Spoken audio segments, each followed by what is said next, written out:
This cat can predict people's death. Hui come home shorn, and just then the cat was lying motionless on bed number 3. The next step was to see if the selected brain tumor patient could survive tonight. At midnight, House, who was sleeping, received a call from the hospital, said that the patient number 3 has been passed away an hour ago. बहुत मुमकिन है कि आपको बिल्ली के जरिए मौत की तारीख जानने की कवायद मजाक लग रही हो।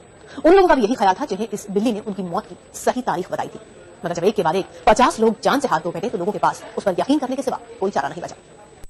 আজ আমি তোমাদেরকে এমন একটা কাহিনী বলবো যে কাহিনী শুনলে তোমার চোখ কপালে উঠবে, কারণ এটা এমন এক বিড়ালের কাহিনী যে বিড়ালের সামনে হার মেনেছিল ডাক্তার, নার্স, পুরো মেডিকেল সায়েন্স। কারণ বিড়ালটি যার পাশে গিয়ে শুয়ে থাকতো সেই মানুষটি মারা যেত। এই বিড়ালের নাম অস্কার। সে থাকে আমেরিকার রোড আইল্যান্ডের Steere House nursing and rehabilitation সেন্টারে। এই নার্সিং হোমে থাকেন গুরুতর অসুস্থ আর বয়স্ক রোগীরা, যাদের অনেকেই তাদের জীবনের শেষ প্রহর গুনছেন। অস্কারকে প্রথমে আনা হয়েছিল 2005 সালে একটা বিশেষ কারণেই। এটা ছিল পেট থেরাপি প্রোগ্রাম, যেখানে বিড়াল বা কুকুরের মতো পোষা প্রাণীদের রাখা হয় যাতে রোগীরা একটু আনন্দ পায়, মন ভালো হয়।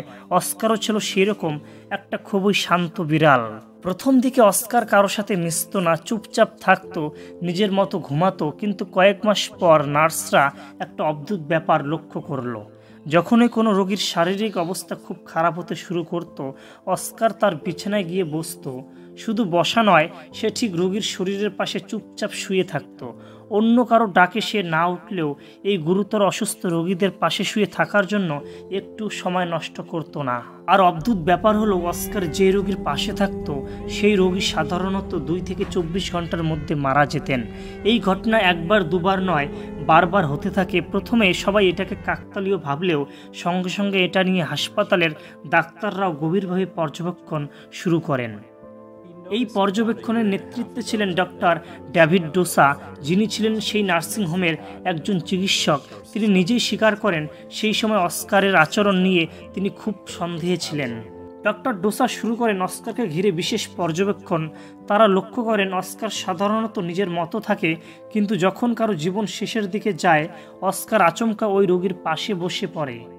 ডক্টর ডোসা বলেন অস্কার আগে থেকেই যেন বুঝতে পারত কার মৃত্যু ঘনিয়ে এসেছে। অনেক সময় এমন রোগীদের সাথেও এটা ঘটত যাদের চিকিৎসকরা মনে করতেন আরও কিছুদিন বাঁচবেন, কিন্তু অস্কার বারবার তাদের ভুল ধরিয়ে দিত। ডক্টর ডোসা তার রিপোর্টে 3টি স্পষ্ট ঘটনার কথা উল্লেখ করেন। কেস 1, ম্যারি উইলিয়ামস রোড আইল্যান্ডের প্রভিডেন্স শহরের বাসিন্দা। তিনি ছিলেন অ্যালজাইমার্স রোগী। স্টিয়ার হাউস নার্সিংহোমের রুম নাম্বার 214-তে ছিলেন তিনি।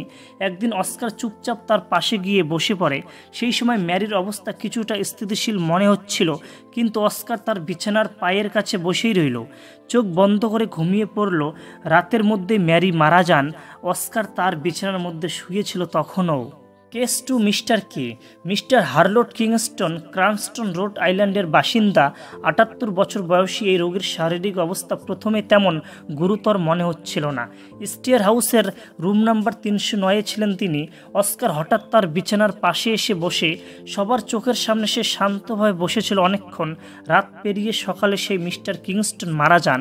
অস্কার ছিল তখনও তার পাশে, চোখ বন্ধ করে বসে থাকা অবস্থায়। কেস 3, মিস্টার এডিথ থমাস, পাউটুকেট শহরের বাসিন্দা। রোড আইল্যান্ডের আরেক শহর। স্টিয়ার হাউস নার্সিং হোমের রুম নাম্বার 115-তে ছিলেন তিনি। দীর্ঘদিন ধরে মৃত্যুর সঙ্গে লড়ছিলেন। অস্কার তার বিছানার পায়ের কাছে ধীরে ধীরে গিয়ে বসে, চুপচাপ তার শরীরের পাশে শুয়ে থাকে। পরিবারের লোকেরা এসে শেষ বিদায় জানান। ওই রাতে মিস্টার থমাস মারা যান।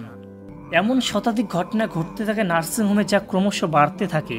এই ঘটনাগুলো ডক্টর ডোসা নিজের চোখে দেখেছিলেন। এমনকি পরিবারের লোকজনদেরকে অস্কারের উপস্থিতি জানানো হতো, যাতে তারা শেষ বিদায় রোগী বেঁচে থাকতে জানাতে পারে। অস্কার যেন নার্সিংহোমের আগাম মৃত্যুর ঘণ্টাধ্বনি হয়ে উঠেছিল।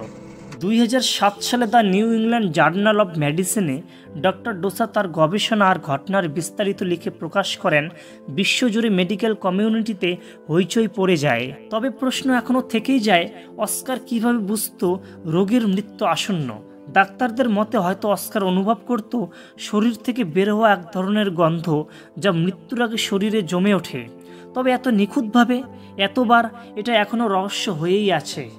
অনেক ডাক্তাররা গবেষণা করার পর বলেন অস্কার হয়তো শুধু গন্ধেই নয়, তার মধ্যে হয়তো এমন এক শক্তি ছিল যা আমাদের চোখে দেখা যায় না, হয়তো কার কখন মৃত্যু হবে সে থেকে বুঝতে পারত।